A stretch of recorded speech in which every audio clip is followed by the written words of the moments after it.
following that episode, he carried on walking through the northern part of northeast Thailand, Isan. And he had another quite memorable experience when he put up his glot. You remember that umbrella that I showed you last time? And during the middle of the night, there was a pack of wild dogs came and surrounded him and were all barking and very fierce and very, very frightening. And he remembers that the thought that came up in his mind was in the nature of what we call an adhitthana, and this is something that he often resorted to, and in fact is a common practice of monks and Buddhist meditators. And what I mean by that is he made a kind of a vow, and he said that if I've hurt or killed any of you beings in a past life, and I have a karmic debt that I have to pay off, then I give my life to you. Otherwise, please leave me alone. I want to meditate. So, and then the dogs disappeared, and they all ran off. So this is a feature of the Tudong life and walking alone in the forest.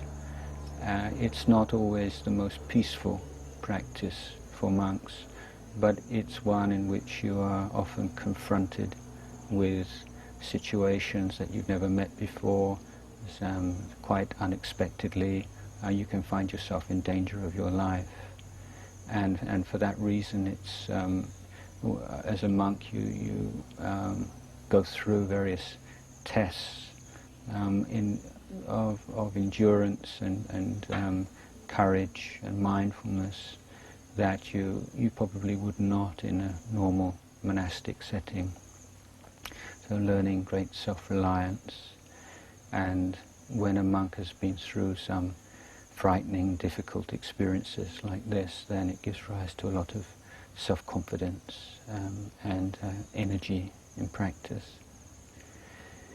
Anyway, Ajahn Chah continued walking, and he made his way to a monastery in Nakhon Phanom province. Now, I'm assuming that he must have heard of this monastery and the abbot of the monastery from someone on his travels. Again, quite common when Tudong monks meet each other. They often share information about where are good places to meditate, quiet places where you can go on alms round, be adequately fed, but still have solitude, or other places where there are good teachers to learn from. And the monk that he went to visit and stayed with for some while became one of his main teachers, and a monk who he maintained his relationship with until that monk, whose name was Luang Kinnari, finally passed away in 1979. I would say it's characteristic of Ajahn Chah also that, firstly, that he never felt the need to stay with a particular teacher for any great lengths of time. And he was someone, he said, that when he went to stay with teachers, he didn't ask many questions, but he liked just to watch and observe and listen. He'd take what he learned and go off and put it into practice. But Luang Kinnari was a very interesting monk in that during the 1930s he walked barefoot, as far as I know, overland from Thailand to India, which would be an incredible trip. You can imagine, through the jungles, very thick jungle, malarial jungles, a lot of wild animals, through Burma and all the way to Bodh Gaya and the holy places. So very tough and intrepid monk. Spent a number of years in Burma. He was away from Thailand altogether, more than 10 years, I believe.